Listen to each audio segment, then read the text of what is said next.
All right, let's get to it. Welcome back to Unlocking Your More podcast. Today we have a special guest, Natasha. She is an embodied integration coach. Nope, I think did I get that right? You did. Okay, perfect. So I'm gonna let you introduce yourself a little bit, Natasha, and tell us a little bit about you. Great. Yeah, thanks, Janna. So I am Natasha, and I am an embodied integration coach and also a conscious facilitator for in-person groups. And Janna and I sort of share a little bit of origin because I live less than an hour away from where Yeah, Janna grew up. So that's a pretty very cool. cool little Fun fact. thing that Yeah. a fun fact, yeah. And so, yeah, those the groups that I facilitate are generally in Southern Ontario. And my embodied integration coaching tends to be online, more global, Mhm. one-to-one. And in both of those areas of work, what I'm primarily working with women. And I find that the majority of the women that are magnetized into my spaces are very high functioning, self-aware women who are Mhm. just sort of at a crossroads in their life where they're like, I know so much about myself and my patterns and all of the different things that have brought me to this place, and I'm still stuck in Yeah. one way, shape, or form. For some of them, that looks like um, they just sort of had a midlife awakening and realized that they were really out of alignment with who they feel that they are and they feel that they're meant to be. And that's really rattling. But for others, it's been kind of less of a choice, or not that that's necessarily a choice, but Yeah. a transition was kind of forced upon them, like a Yeah. relationship ending, a career Mhm. ending or shifting, a health scare. And in all of those cases, we're sort of left with at this place of disorientation. Yeah. And there's so many different ways that we will approach that as women. Especially for high functioning, we might kind of Mhm. lean into that sympathetic state of the nervous system and really push and get overly productive and, really in our masculine energy and try to move on to something else to get us out of that state of discomfort.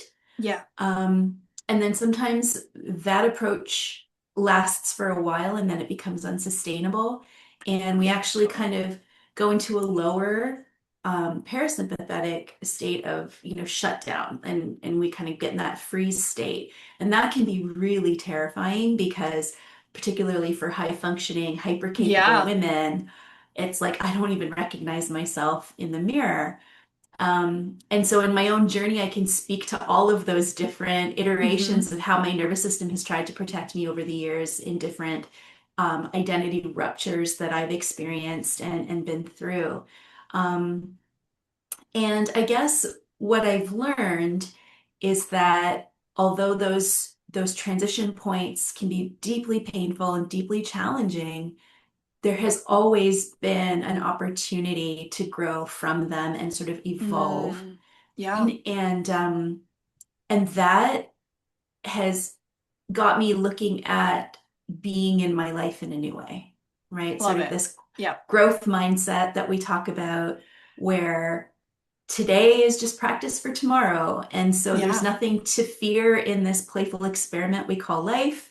Hmm. Um, that doesn't mean we're not going to have really difficult, hard, painful times. That's absolutely going to be part of everybody's experience.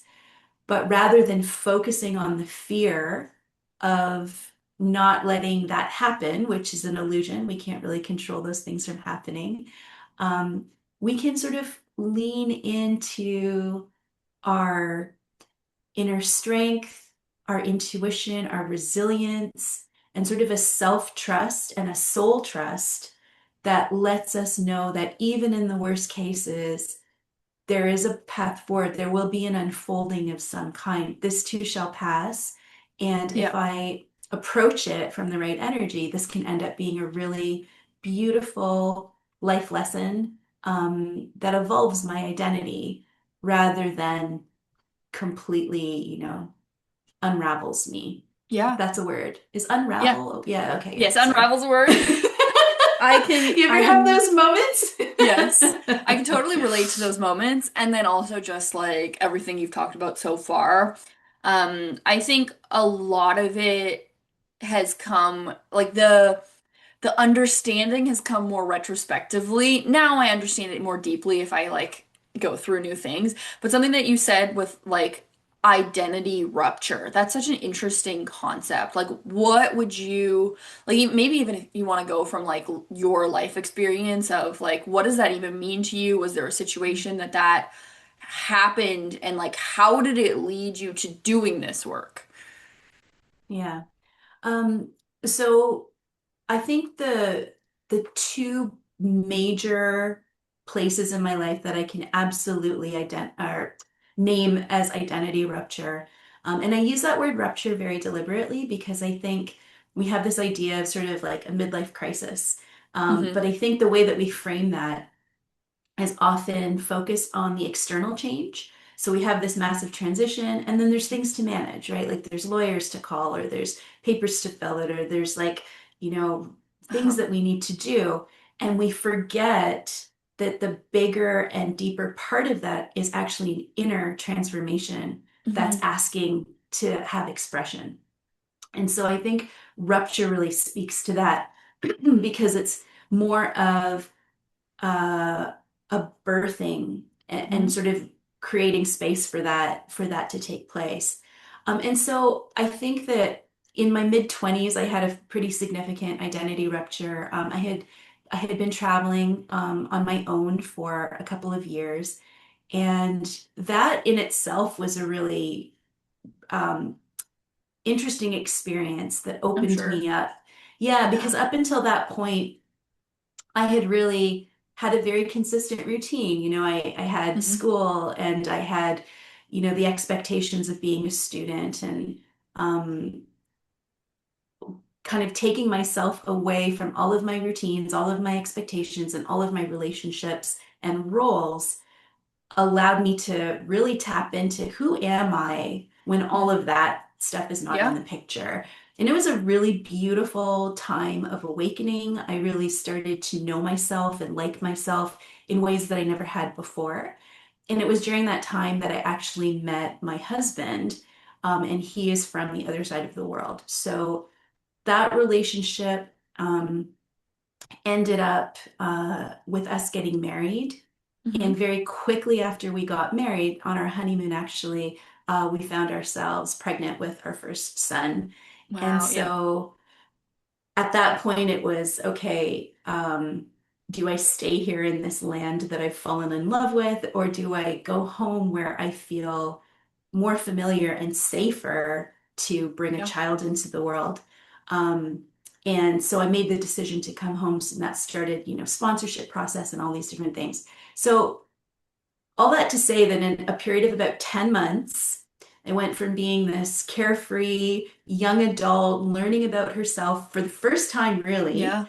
to being a wife, an expecting mother, well, a mother, Yeah. because my son was born, and then you know being back in Canada after I'd been away for a few years, and you know being responsible for sponsoring my husband, and you know getting to work to make sure I had money to take care of this new baby. So that was huge. Yeah. But No kidding. at the time, I didn't feel that I was in survival mode, so I didn't feel that I had the space to really Hmm. explore the identity rupture piece. And Yeah. I just got into hyper productivity, almost robot mode, and checking off all the boxes. And how do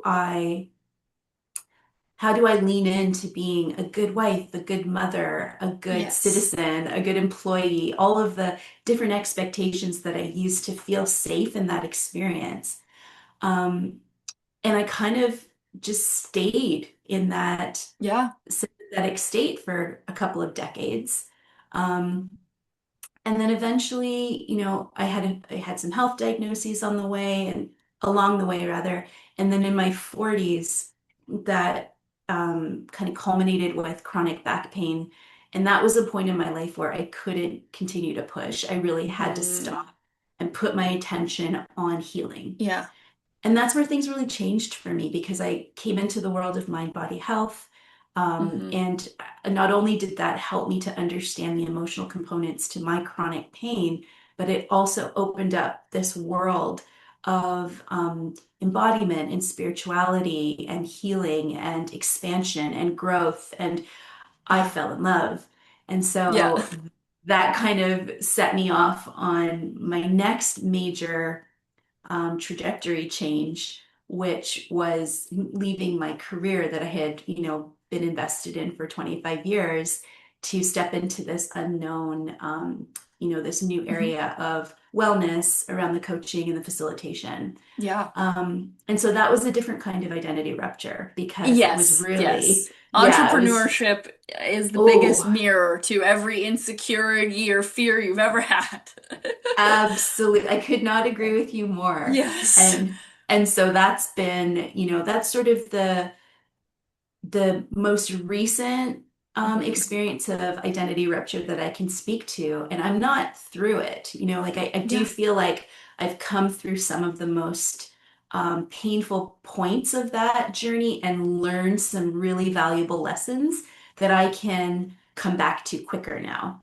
Yeah. But I still drop into those different states of my nervous system depending on my capacity at any given time and Yeah. how much I am approaching new, unfamiliar things outside of my comfort zone. Absolutely. Um, yeah, so those are sort of the major points I would point to, I think.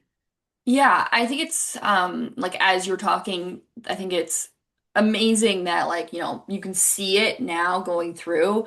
And I can look at my own life and see this too, where there were so many points where I would experience something different or even just an emotional state. Like when I was nursing, I kind of got into a deep state of burnout. But instead of like tuning into me, I tuned into like external things. Like I was like, oh, well, clearly I need to be fitter. So I went and hired a personal trainer and I was doing all these things that were like external to myself. And, maybe they improved certain aspects and made like marginal improvements, but they didn't solve the burnout problem within my nursing career. They didn't make me feel the way that I wanted to feel in my like I didn't find the fulfillment or the things that I like truly was seeking. And I think this is something that happens so much for us is we're so used to being like, oh, well, there's a problem. Obviously, I need a solution for the problem. And our first instinct is never that we are the solution. It's like, I need to go find this external thing. Or, like, in your case, you're like, okay, I got, a baby on the way. I got to work harder. I got to make the money. I got to, like, check all the boxes so that I'm taken care of. But I think it's so important to pull back and, like, well, I can take care of myself with all checking all these boxes, but what about like the nervous system? Because if my nervous system isn't feeling safe, then like even no matter how many boxes I've checked, I'm never gonna feel the way that I need to feel. And so, how with like, let's get into the embodiment and like what does that actually mean, and how do you kind of bring people back home into themselves? Hmm. Yeah, so in the coaching, one of the foundational tools that we use is resourcing. And I'm not sure if listeners are familiar with that term or not, but it's this idea of creating a safe internal anchor within your own felt experience of your body. And so for a lot of like women exist on a spectrum regarding Hmm. how comfortable they feel in their body, depending on their trauma journey and Yeah. different aspects of how they understand themselves to be safe. And so that practice is really about finding that glimmer of something that feels supportive or still or even just neutral within your physiological experience, your senses, um, and sort of expanding that to create a sense of safety within your own body. So Mm. sometimes it's likened to meditation, but I would actually say that they're two very different things because meditation is really almost the opposite orientation where we're leaving a sense of our body and we're kind of allowing ourselves to expand into something beyond the body. Whereas Yeah. this resourcing practice is actually grounding into the felt experience of the body. Okay. And it's, we talk theoretically all the time. Everything is energy. We are Hmm. simply, vessels of energy. Energy is always moving through us. Yeah. But I think this embodiment piece and specifically this resourcing practice is a really practical way of understanding what does that actually mean? What does it Yeah. actually mean to understand your emotional experience as energy that you're holding in your body? And what are the different characteristics and qualities of different emotional energy in your body? What does it feel like when it's stuck? What does it feel like when it's moving? What does it feel like? Can you kind of identify what different emotions feel like in your particular Yeah. unique way of feeling them? So actually, I'll say now, since we're talking about the resourcing, I actually have a free guided audio that I would love to offer to your listeners. It's about 21 minutes. It's my voice, and it's just guiding listeners into the Hmm. practice of resourcing. Cool. Okay. So for people who are curious about what does that mean, what does it look like, what does it feel like, this is just a great, easy to access. You don't Yeah. need to have anything special as long as you can breathe and you have a comfortable place to listen. It's a great introduction to this work. Um, so the resourcing practice is really, as I said, foundational because if we don't have that safe anchor, when we try and do other exploratory, introspective work, we end up just sort of spiraling on the Hmm. same issues, and we risk re-traumatizing ourselves if we go into those memories and feelings and images and all the different things that surface without having a safe anchor to kind of come back to. So this is a really central practice in somatic experiencing and different forms of embodied processing. Okay. Um, Yeah. and then in the in-person stuff, I use one of my primary modalities is dance. So I facilitate embodied dance classes for Hmm. women, and that has become, one of my greatest places of joy and fulfillment. And what we do there is we really use dance as a modality to get out of our heads and drop into our bodies and to understand the felt Yeah. experience through that lens and from that kind of exploration. So those are probably two main central tools, I guess, or approaches to the Yeah. embodiment work that I do. Yeah. Yeah, absolutely. I love it. And the like embodiment movement practices with like music and everything are so incredibly powerful. I do a lot of that because I feel like that's the easiest way for me to drop in. So most of us are literally experiencing life and living neck up. We do not feel in our bodies. And I would say like the average person, if you went up to them and asked them like, how many emotions do you know how you feel in your body? They'd be like, probably anger, frustration, annoyance, anxiety, sadness. Like, we're so limited on our awareness about what is happening within our body. So, what are some tips that you could offer for kind of like opening that door up for people? Because it is a learned skill. So, like, how do we start getting more connected with the sensations that are happening in our body, our emotions, and like, why is that important? Mm. Yeah, I think you hit the nail on the head. It's pervasive to not have an awareness of the different mechanisms, feelings, sensations, and messages, like the data that our body Yeah. is trying to share with us. Hmm. And so to speak to why is it important? Well, it's everything because once you're in communication with your body, then you really can build that self-trust. You really can lean into an intuitive understanding of your next step as you move through your life. And that changes everything because when you're internally referencing rather than getting your external cues about how you're supposed to live your life, that's really the only way that you can be true to yourself and make the choices that are in your best interest and most aligned with who you're meant to be in the world. So I think Yeah. that's the really important piece, is the way back into the body is the way back into our truth. And Hmm. so for that reason, it's important. As far as how to start that, for somebody who is really sort of at the one end of the spectrum where they're just like, I don't, when you say feel it, I have no idea It's what all you're shut even off. I talking have no idea. about. Yeah, I'm so Everything is numb. disconnected. Everything is numb. Everything is numb, or there's feeling there, and I just jump out into my True. cognitive stories and dissociate from it because, Yeah. for whatever reason, I've been taught that it's too painful to feel, not safe to feel, not Feelings are welcome not by valid. other people. Yeah, Hmm. I'm going to be rejected if I feel those feelings. Yeah. And so we just, shut those down. And so, I say before we go into sort of the heavier emotions, because they do come with a lot of charge, and we don't want to throw anybody into the deep end without some sort of resourcing practice, like I was mentioning before.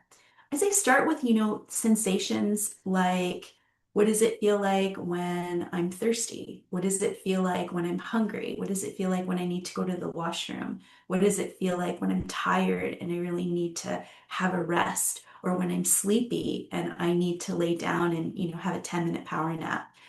Because even those signals, we Yeah. live in a culture where, I know I can feel that I probably should go pee, but I'm just going to Hmm. hold it because I need to get this work done. And I just think it's more Yeah. important to get to the end of this task that I'm involved in. And I mean, sitting here speaking with you about it, it seems so odd. What a broken way of approaching your, like, Yeah. it's a primary biological need. I need to empty my bladder, and yet I'm going to, sort of try to override Yeah. those needs. And so that's kind of an explicit example. And then in the more subtle ways, that's what we're doing emotionally as well, right? Like, we're getting these emotions that are trying to give us signs and signals, and tell us that, you're feeling this way for a reason. And there's a particular way of moving through that, or approaching the next thing, Yeah. if you lean Definitely. into that data and that information. Um, but we deny ourselves from Yeah. accessing that all the time. So yeah, This I would is say start there. this is so interesting, and I like that you brought it up in that term of like ignoring our basic bodily needs. My background is nursing. Oh, So, right. nursing nurses will hold their pee for 12 hours. They won't eat for 12 hours. They won't drink Right. anything. Wonder why they have like a pounding headache, feel absolutely awful when they're leaving their shifts. Right. And it's truly like this sacrificing their own well-being for, others, which, at one thing you could be like, oh, that's amazing and it's inspirational, but it also the way we do one thing is the way that we do everything. So if you're Hmm. training your body that like your needs aren't valid, that even the most basic bodily functions aren't like really worthy of being registered as something to deal with, like how does that create everything else? So then all of the other messages that we're getting from ourselves, and we are all naturally so intuitive, and our bodies are constantly like giving us feedback about everything that we are experiencing. So when you're shutting off all of these just like basic needs like eating and having to go pee and all these things, like we're shutting off everything, like we are Hmm. so incredibly disconnected. And Hmm. I think that just leads into just making it next to impossible to truly like feel like ourselves, to truly like be in a like life existence that we enjoy because we're just so disconnected. Yeah. Can I ask you a question? Yeah, of With course. the nursing, with you noticing that, nurses in general go like 12 hours without meeting their needs, did you feel like there was space for you to have attended to your needs to eat and pee or whatever? Or is it systemically set up so that it makes that really, really hard to actually, um, answer the call of what your body's telling Yeah. you. It is culturally set up to make it difficult to Mhm. meet those things. So I feel like I started nursing in an area that it was more standard to like get breaks to go take care of yourself to do things, right? On your Mm. shift. And then I moved to another hospital that was like, "Oh, we don't take breaks here." And I'm like, "What do you mean you don't take breaks here?" Like, so it Okay. was very like, "No, no, no, we don't do that." And me being who I am, like I'm like I refuse to accept that. Like, I'm not going to Mm. change it for me. I'm going to change it for everybody. So Oh, well completely done. changed the culture of that like unit so everybody gets a break, but it's still just like there's so many people who have that like, oh well, I have to do this other thing and I have to do this other thing and I have to do this other thing. And nursing is truly a team work, even though you have your Mhm. assigned patients, like it is a team job and it is a 24-hour role. So it's Right. not the end of the world if like one task didn't get done on your shift. Like how long does it actually take you to go pee? A minute max, right? Like how long does it take you to eat? And how much better is your ability to function when you've actually eaten something? Because if Right. you're dehydrated, you're hangry, like your brain ain't working. Your brain is not functioning. It's going to take Yeah. you longer to do things. And I feel like that recognition, it just makes it a better culture.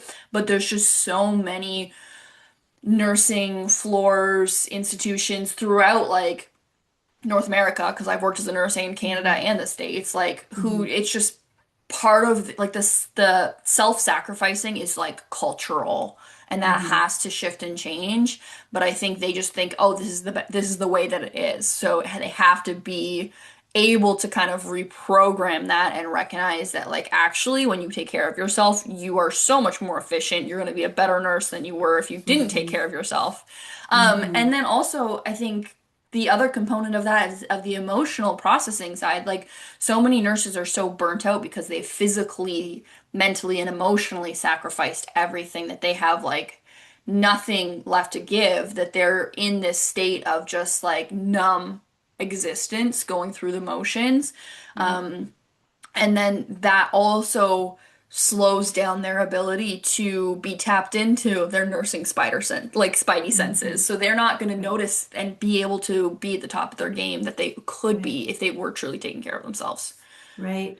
Yeah, I'm so glad that I asked the question and that you were able to speak to it so um, completely, because I think it's a really important thing to name that we have this sort of responsibility to ourselves to do the Yeah. inner work to cultivate that self-trust and that deeper understanding that when I care for myself, I am better able to care for all of the Yep. different things and all of the different places where I contribute, but also that cultural pressure and in some cases systemic Yeah. structure that makes that difficult is also not helping. And I think that we need to name that you know, this is not a personal flaw. It's not a personal weakness. Yep. It's actually it's something that we're up against in terms Hmm. of the situations and the way that things have been built from a different paradigm.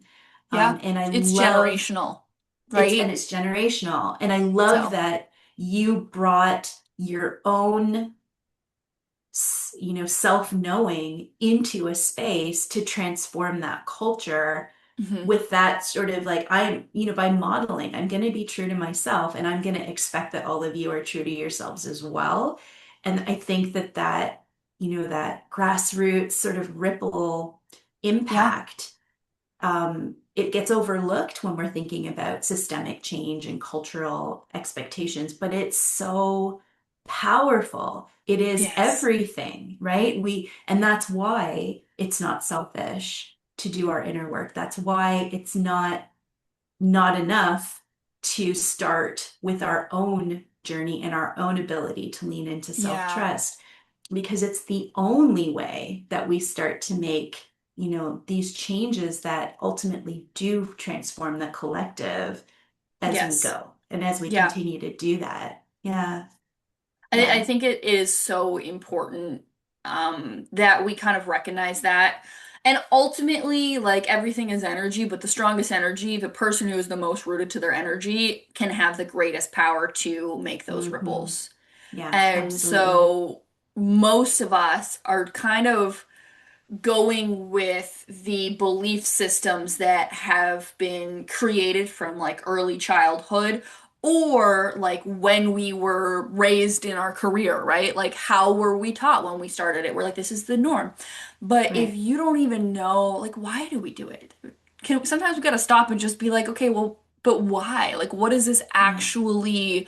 Is this actually benefiting something? Is it actually benefiting me? Is this, helping me feel like I'm making an impact or helping me feel like I am fulfilled or enjoying my role that I have chosen? Most of the time, like if it's just the way that things are, a lot of the times it's not. It's not actually the most efficient or the most beneficial or, the Mhm. thing that's actually helping people.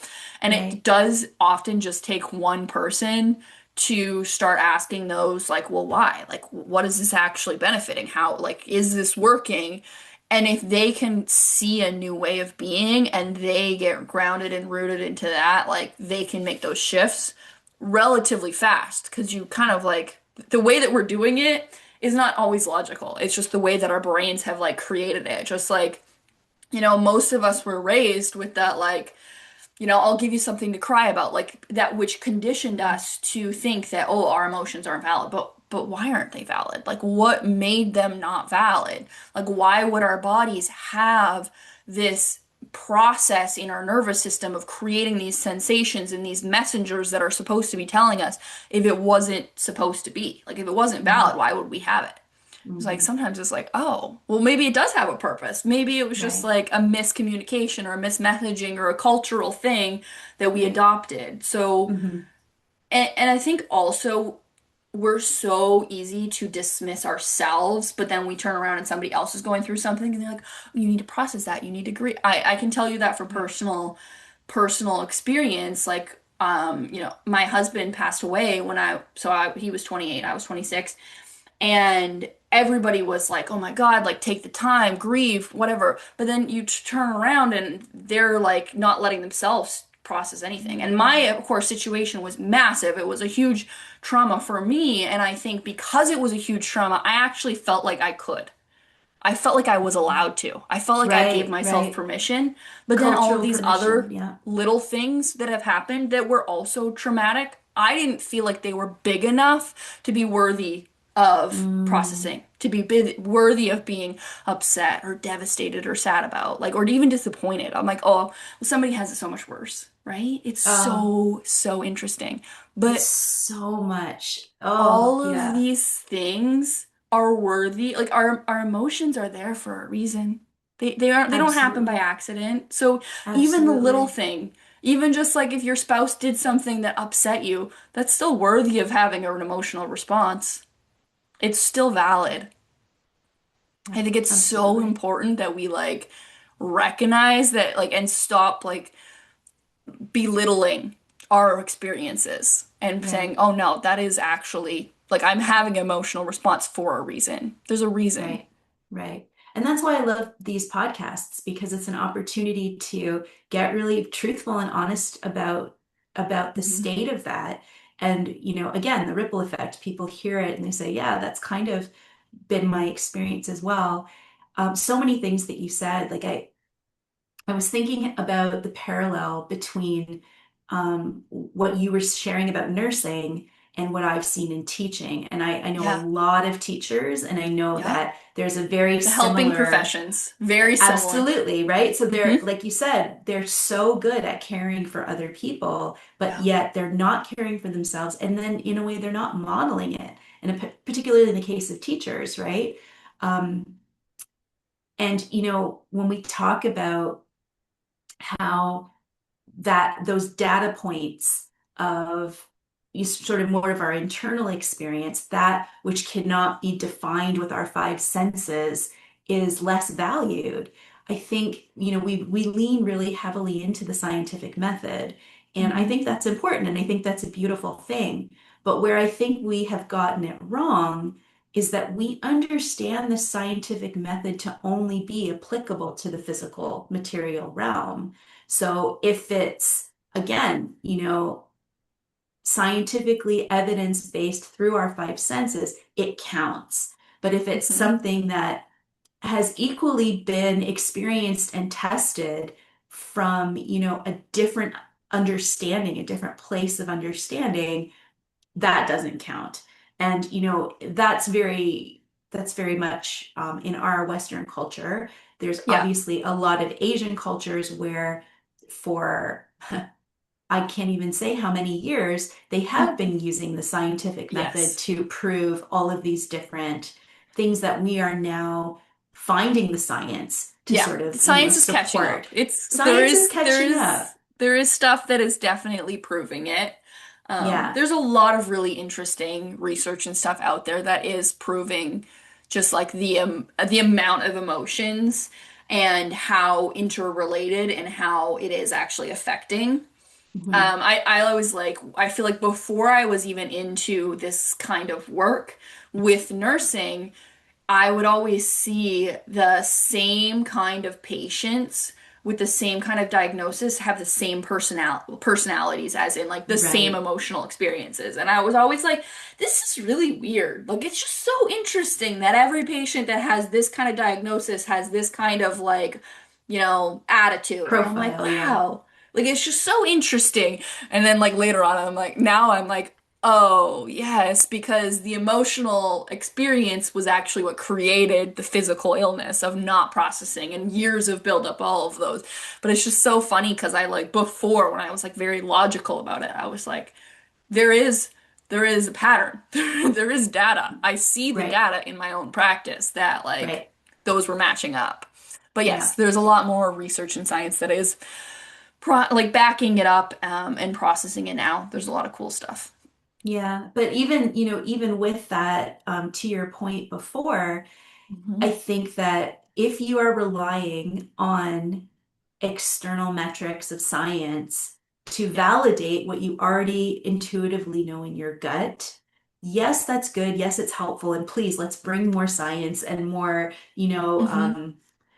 esoteric things together. Let's do that. I love that that's happening.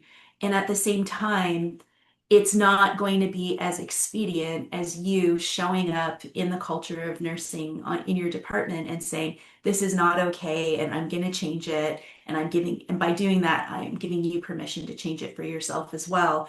That also needs to happen. And Yes. I think that that is probably I don't want to actually evaluate them against each other. I think they just both need to be happening and that they both are Hmm. incredibly powerful and both valid ways of Yeah. shifting this outdated worldview that we have, that keeps us stuck in the head, only looking at the physical realm for evidence and Yeah. really denying that truth that we could be, cultivating, and it could be Hmm. serving us in so many ways across the spectrum. But certainly, health would be a huge place Yeah. where that could Yeah. shift.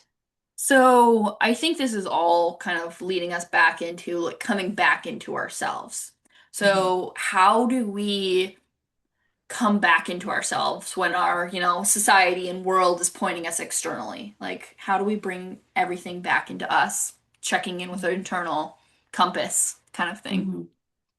Yeah. So I mentioned that in the coaching work that I do, this resourcing is sort of the foundational practice. Um, and I I sort of approach the work from something that I call grounded expansion. Because for me, as an embodied integration coach, what we're doing is we're bringing in all of the different parts of our human experience, right? So we're not devaluing the human experience because that matters. That's where we're Yeah. getting the data. And also, if we only put all stock in that, we can, get stuck in the muck of being human. Um, we can easily fall into hopelessness and despair and Yeah. depression and some of those heavier, darker realms of human experience. So the expansion part is to, at the same time, while we're learning how to ground into a more embodied felt experience, we're also leaning into a spiritual anchor. And I don't want to define that in any particular way. For some people, that's through religion, but for other people, that's through nature, through sports, through music, through art, through relationships, through Hmm. you know, non theist lenses of spirituality, but something, a faith and a trust Hmm. in something greater that is driving this thing that we're going through that can be so challenging, messy, and have its ups and downs. Yeah. And so, kind of learning how to be in the balance of understanding that, yes, I have the capacity to grow my capacity to be with all of the beautiful things and the difficult things of my life. Hmm. And also, there is a bigger purpose to all of it. And Hmm. if I lean into that, that can also direct me forward. That sort of Yeah. lets me find my guiding star and helps me to evolve forward and move through in my life.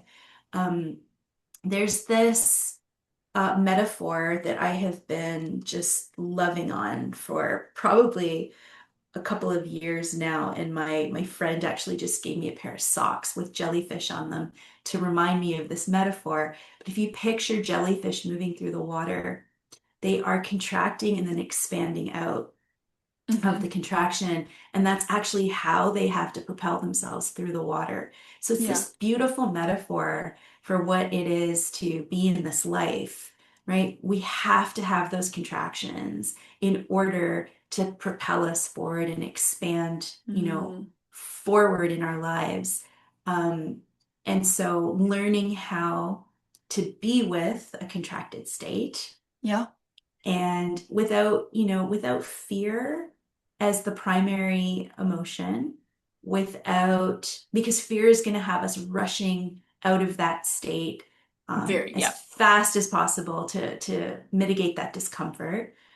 So learning how to kind of sit in that and accept that this is part of it. This is part of it all. This is part of the journey. This is part of what makes me me. And this is part of the learning that I can eventually grow out of and grow from and Hmm. that keeps me moving forward in my life.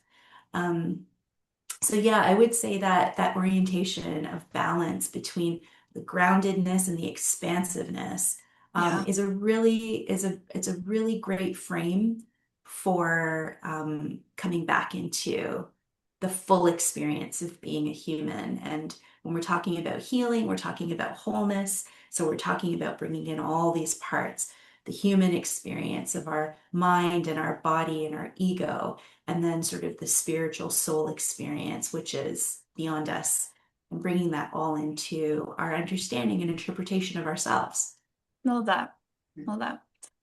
All right. Is there anything else you feel would be important to share before we wrap up? Hmm.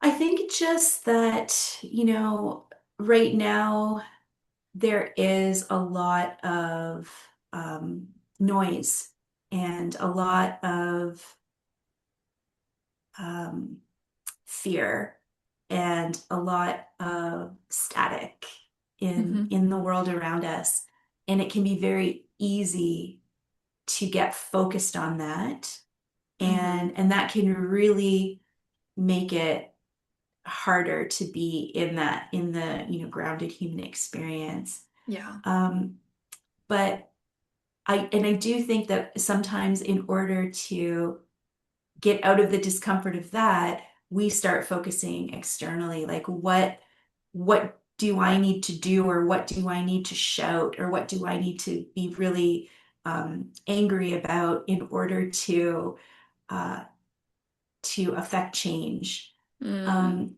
and I do just want to sort of reiterate what we've been talking about is that sometimes it can be coming back into your own experience hmm and how those different things that you're seeing externally are actually alive within you. And that can actually be the most revolutionary act. And so I hope that people will, be open to kind of going within to Mm, manage that which is without. yeah. And because I really do think that that is the way that we need to be moving forward right now. Yeah. Yeah. I think it truly is like the only way to create sustainable results that you actually want is Right. by going in, out versus outward in. That's right. That's right. Okay. Well, how do people find you? They'd like to. Uh, yeah, so if you are in Southern Ontario and you can access some of my in-person offers, um, those are on Instagram and Facebook, but all of that can be found on my website, which, kind of gives you the lowdown on everything that I'm doing in my work and different ways to connect with me through that. So the website is humanistcoaching.ca. And yeah, I would just suggest going there for anything that I'm doing and to connect through there. Perfect. And we'll post all of that in the show notes. Great, All thank right. you. Thank you so much for being here. I think this was a really great episode, kind of expanding people's understanding about going within. So beautiful. Right. Thank you too.